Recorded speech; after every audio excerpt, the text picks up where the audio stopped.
అనంతపురం జిల్లా కళ్యాణదుర్గం మండలం కొత్తూరులో దారుణం చోటు చేసుకుంది. టీడీపీకి ఓటు వేశారని మహిళలపై వైసీపీ నాయకులు దాడులకు పాల్పడ్డారు. దాడిలో తీవ్రంగా గాయపడిన మహిళలను అనంతపురం ఆసుపత్రికి తరలించి చికిత్స అందిస్తున్నారు. మరో ముగ్గురికి స్వల్ప గాయాలయ్యాయి. వారు కళ్యాణదుర్గం ఆసుపత్రిలో చికిత్స పొందుతున్నారు.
అనంతపురం జిల్లా కళ్యాణదుర్గం మండలం కొత్తూరులో దారుణం చోటు చేసుకుంది.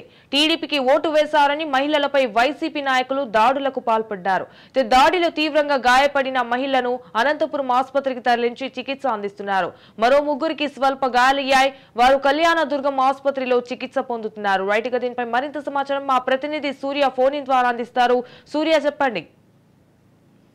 చందన, అనంతపురం జిల్లాలో నిన్న ఎన్నికలు అనేది కాస్త ప్రశాంతంగానే జరిగింది. కొన్ని చిన్న చిన్న ఘటనలు జరిగాయి. తాడిపత్రి, కళ్యాణదుర్గం, హిందూపురం అటువంటి చోట.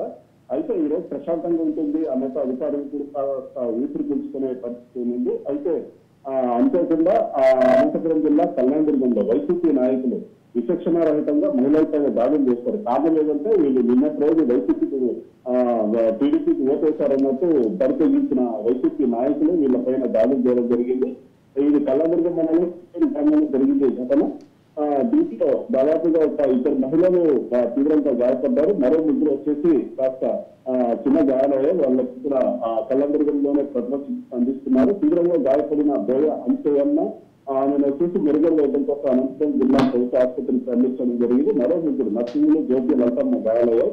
ఏదైతే నర్సింగ్లు ఉన్నాడో ఆ వ్యక్తి ఆ మహిళ మీద దాడి చేస్తుంటే వాళ్ళని కాపాడే ప్రయత్నం చేశాడు. అతన్ని కూడా కలిసి కొట్టడం జరిగింది. పోలీసులు వెంటనే అక్కడికి చేరుకునేసి పరిస్థితిని అదుపులోకి తీసుకొచ్చారు. వెంటనే 108 వాహనాన్ని తీసుకుని వచ్చేసి మొదట ప్రాథమిక ఆసుపత్రికి తీసుకెళ్లారు. అక్కడ ప్రాథమికంగా చికిత్స అనంతరం సీరియస్ గా ఉన్న ఆమెను మాత్రం అనుమతికి తరలించారు. ఇప్పటికైతే పరిస్థితి పోలీసులు కూడా మోహరించారు. అక్కడ గ్రామంలో ఎటువంటి దాడులు జరగకుండా, గొడవలు జరగకుండా చూస్తున్నారు.